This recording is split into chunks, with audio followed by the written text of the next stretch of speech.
So, Cliff, taste. What did you think? Well, this certainly isn't a film for everyone.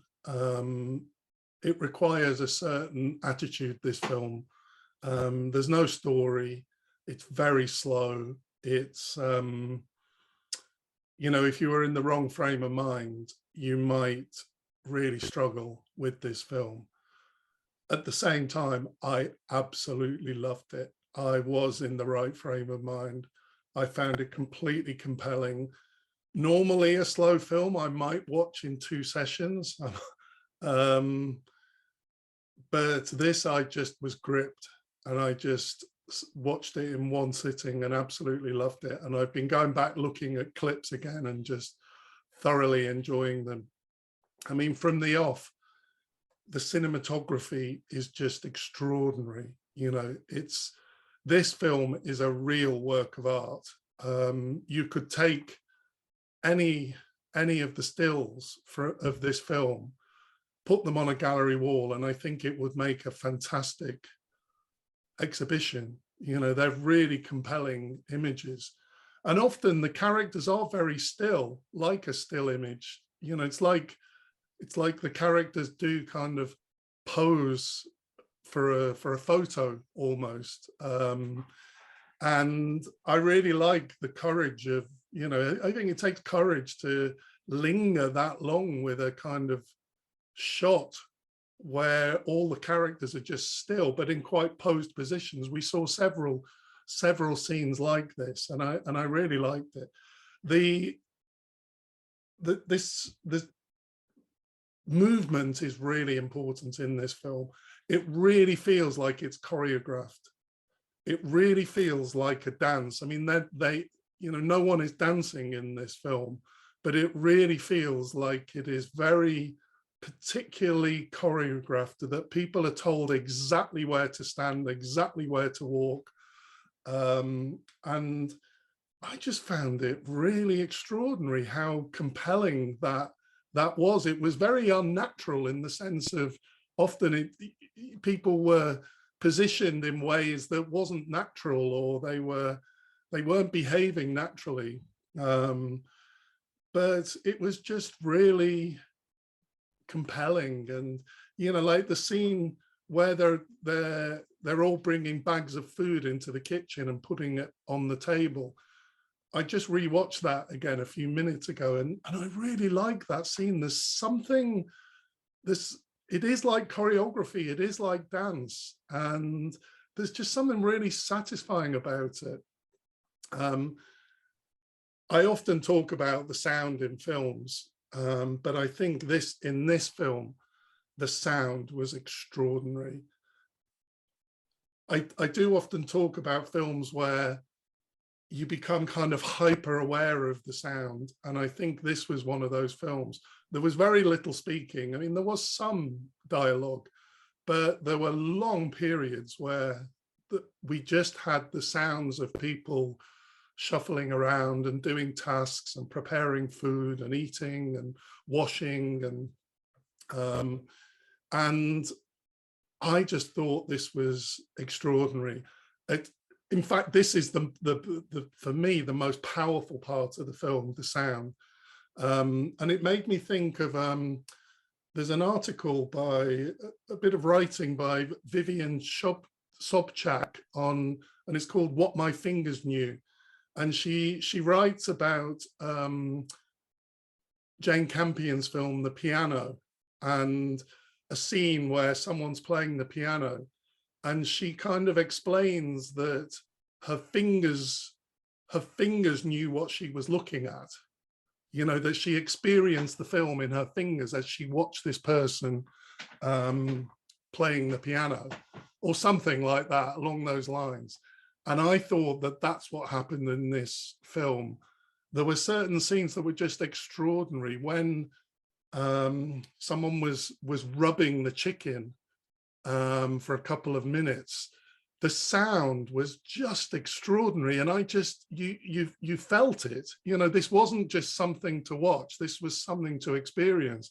There's another time when they pull the chicken apart after it's been cooked, several of them, and the same thing. And like there's several scenes where they're washing hair, and the sound is just extraordinary, and you can feel it. And I mean, as always, I did watch this film with like really good headphones, and so the sound, you really sound, you know, noise cancelling headphones as well, so you've literally just got every little subtle sound. There's a scene quite close to the end where one of the women just leans slowly and licks the guy on the nose, and you just hear the ever so subtle couple of just mouth noises, you know, and the film's full of just beautiful sound like this. So that was a real experience, really impressive. I think, you know, I've talked before, and I know it kind of doesn't seem as interesting issue to you as it does to me. I often think about this, about whether a film would be better shown in a gallery or in a cinema. And I think that this is an example of an art house movie that could easily be shown in a gallery. I mean, I think if it was shown as an installation in a gallery, it would work really well. This isn't a film that you need to sit down at the beginning and watch it through. There is maybe something of a narrative that you can pick up, and but actually, if you were just to walk into this film in the middle, in a installation, I think it would work really well. But this is also great cinema. I think to sit down and watch this in one sitting and just let it wash over you is amazing. So I think that, you know, it's a true artwork and it could be shown in a gallery, but it's great cinema, and I would love to have seen this at the cinema on a big screen. Obviously, we've watched it on a small screen. So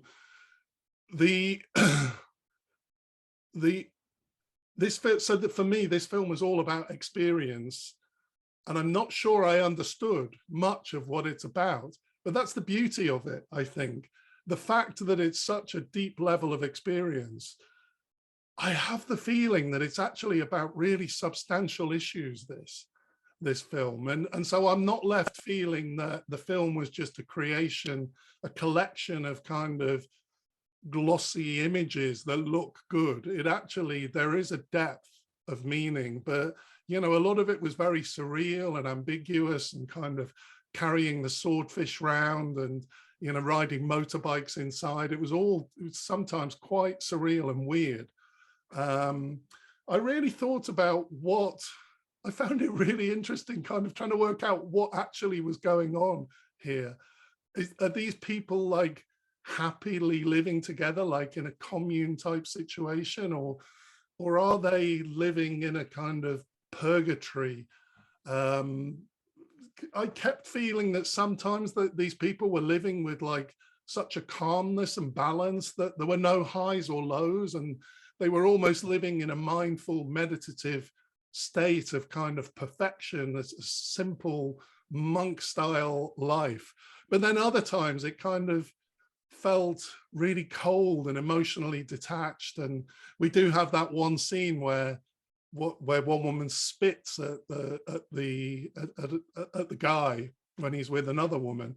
So, you know, it's really ambiguous what actually is going on here.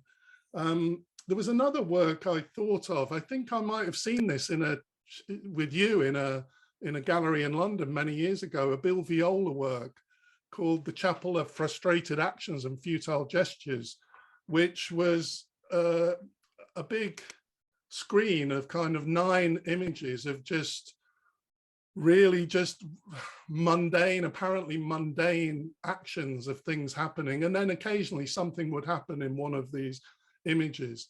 And it just felt really cinematic. Obviously, you've got the 9 images at once in this Viola work. It felt really cinematic, but you know, it was a great work of art that's always stuck in my memory. And this film made me think a little bit of that. That was very compelling, even though nothing was happening. And so I saw, you know, some similarities there. I really loved this film. I just found it so compelling, and I would highly recommend it, but it does require kind of the right frame of mind to approach it. Well, I agree with you. I too had a really lovely experience with this film, and I think it's aboutness. I wrote down when you were talking. It's what is the film about? Is one of the really interesting things about this kind of cinema. So it starts with, it's like this peculiar blend of fragmentary confessions and reminiscences combined with rituals. People like cleaning and making things and weighing a pig and praying. And so I started to, what I started to think about was, when you have a story, it's like we're all so familiar with stories that you have this vast kind of skeletal structure in your mind that you kind of amend and add to and subtract from as the story you're watching unfolds. And so in a really real way, when we're watching stories, we are co-creators of it, because part of the pleasure is in anticipating what's going to come next based on what we already know about these types of stories. And a surprising story is one that reveals part of that structure that we hadn't anticipated, but which seems kind of logical. And that's a really, like, even with stories that are predictable, it's quite an engaged kind of process. And of course, with a film like this, is not about a story. There's no structure that I can kind of anticipate and amend as the film is unfolding. And so I start to look for meaning in other areas. I start to look for kind of symbolic meaning. Do these images stand for something else? You know, I'm always trying to read the text. And then I realized that, at least as far as I could tell, there wasn't any reading of that kind to be done here. And so the process changes. And for a while, it became kind of inert and passive and, you know, edging on being a bit boring. But that's sort of a necessary transition from that kind of trying to read the text as though it's a story, as though its aboutness is evident and obvious, to just finally looking at it and really seeing the images. Now, the result of kind of removing those structures is I started to realize that I'm far less familiar with this type of cinema than with storied cinema. And so I really lack the vocabulary to talk about it, because there aren't, you know, there's not the aboutness, the whatness to kind of talk about and analyze. And, you know, you spoke really nicely about the cinematography, and, you know, we could kind of analyze it on that level, but really it just becomes experiential, doesn't it?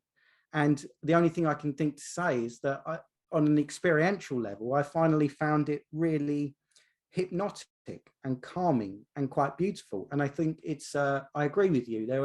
There were moments when actually it seemed quite cold and almost a bit disturbing, like this commune at times looked more like almost a dungeon. And their serenity looked kind of, I don't know, almost psychopathic almost. But there is ultimately something quite beautiful about it and calming. The way he combs their hair very carefully and the way they stroke and caress each other. And so I think it's quite beautiful and moving, but I don't have the same set of kind of criteria to judge it by as I would some other. And I also ended up writing some notes that really made me laugh. And that, as I was getting ready for this, I read one of the notes I wrote was, "It's absurd. Is it silly? Yes, it's a bit silly. Karaoke, motorbike, speech to a pig, re penis." At one point he's talking to the pig about his penis. So yeah, I enjoyed it very much. It is experiential. I agree with you that if you're not in the right frame of mind, perhaps it could be, you know, kind of a hard watch. But I find that the whole process of like transitioning from trying to read the text to just experiencing it and watching it and hearing it and letting it happen. And of course it's called taste, isn't it? So I guess it's all about, it's a sensory film, very deliberately sensory. And as you were talking, I was reminded of, do you remember that film we reviewed? I think I liked it more than you, but that The Woman Who Ran, the Hong Sang-soo, where someone was peeling an apple. There was something of that was You know, if you really pay attention to things, because one of the things I was thinking first of all was, if it's about rituals and the fact that the woman spits, when the woman spits, it's immediately after the man says something about like, because we all need clothes and money and to have a job, and suddenly she spits at him, and it's the only like moment of violence. So I started to think, is this a film about the absurdity of, because you know all of our rituals are absurd, you know, getting up and putting things on our feet and tying these strings together so they don't fall off, and walking along pavements and getting on buses, you know, it's all absurd, isn't it? So maybe by exaggerating these routines that are not everyday, but presenting them in an everyday workmanlike fashion, it sort of very gently parodies the fact that everyday life is itself absurd, and perhaps her spitting. But then, you know, I'm back to kind of reading the symbolism of the film, and I don't think it's as straightforward as that. And there was a moment like right towards the end where he walks away from the camera across the field, and you can just hear the sound of the bugs and what sounds like almost jewels, like this gem-like sound on the soundtrack. And it's exquisite, it's beautiful. It reminded me of Tarkovsky, the bit where the wind sweeps over the cornfield in Mirror. So yeah, it's a film I don't have a huge amount to say about it, but that's not to say my feelings aren't as sort of fulsome as they would be with any other film. It's just that I don't really feel like I've got the kind of language to talk about it, but I would recommend it. And I agree with you. It is very cinematic. It would have been lovely to see it at like the BFI or the ICA or something. Yeah. Yeah. It made me think of Babette's Feast as well, in terms of the food and that kind of experience. You know, you can't watch Babette's Feast without feeling hungry by the end of it. I think it's a really interesting point you make about the co-creation, and how when a film doesn't have any structure, like this has minimal structure, really, as you say, the co-creation becomes harder. But in some ways, I think this film was really successful in allowing still that co-creation to take place. I think this film potentially means completely different things to different people. You know, I think that I always think about art that, you know, an artwork is only partially complete when the artist makes it, that the artwork only becomes kind of fully realized when a viewer experiences the work, and the viewer brings their own experience to it, and their own understanding, and their own kind of history and culture, and, you know, may read something in it which is a legitimate reading, which the artist would never have thought of. And I think this film actually has just enough structure, and has just, it's not just totally random and kind of, here's this set of random images, make of it whatever you want. It does feel like there is some meaning there. It does feel like there are some symbols. It's so sculpted, it's so deliberate, the kind of creation of these tableaux, that I kind of believe there is meaning, but I think there is a lot of scope in this film for that co-creation. You know, I think I'm invited to kind of experience it in my own way. And it's not an intellectual process. I think first and foremost, it is a kind of bodily, a sensory experience watching this film.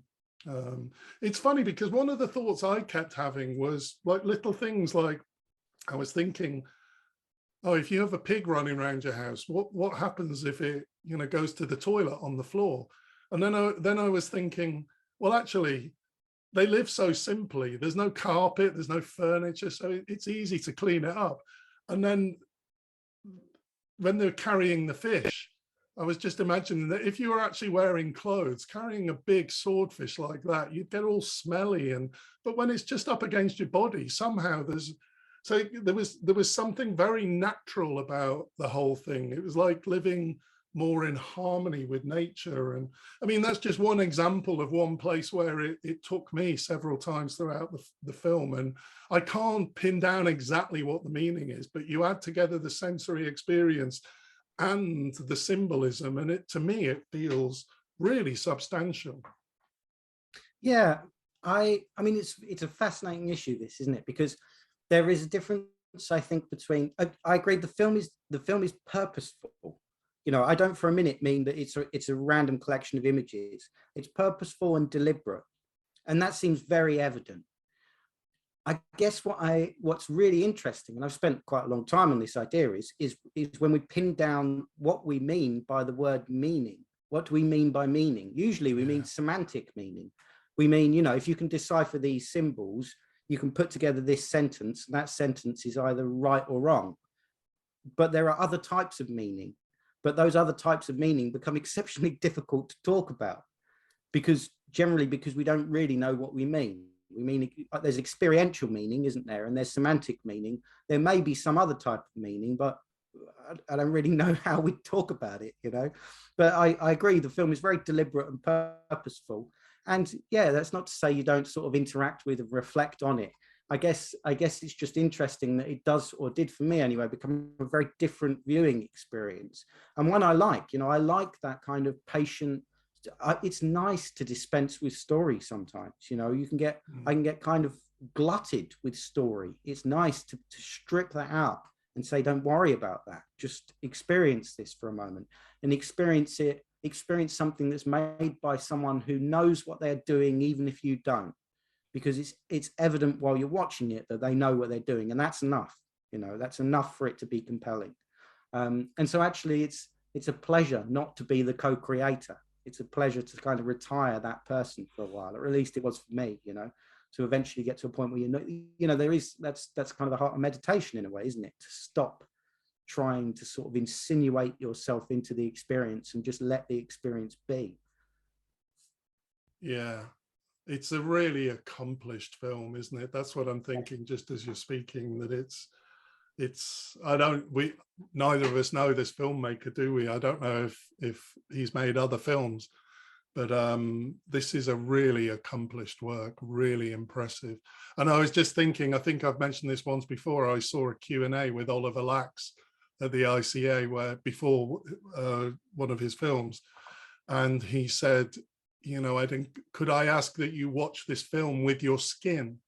You know, and I really, really liked that, because if you watch a film with your skin, for example, you maybe understand the film, you maybe even have some knowledge of what the film is about, but it's not thought through.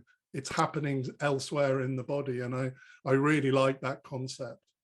And I think that's what you're describing, really, isn't it? That's what happens with this film. Yeah, that's a lovely way of putting it. Yeah. So we both highly recommend it, but you have to be in the mood to see it. Yeah, if you're in the mood for this sort of thing, it's a great example of that sort of thing. Yeah. Yeah, exactly. What are we doing next? Next is a film called Human Factors by Ronnie Trocker. Looking forward to it. Me too.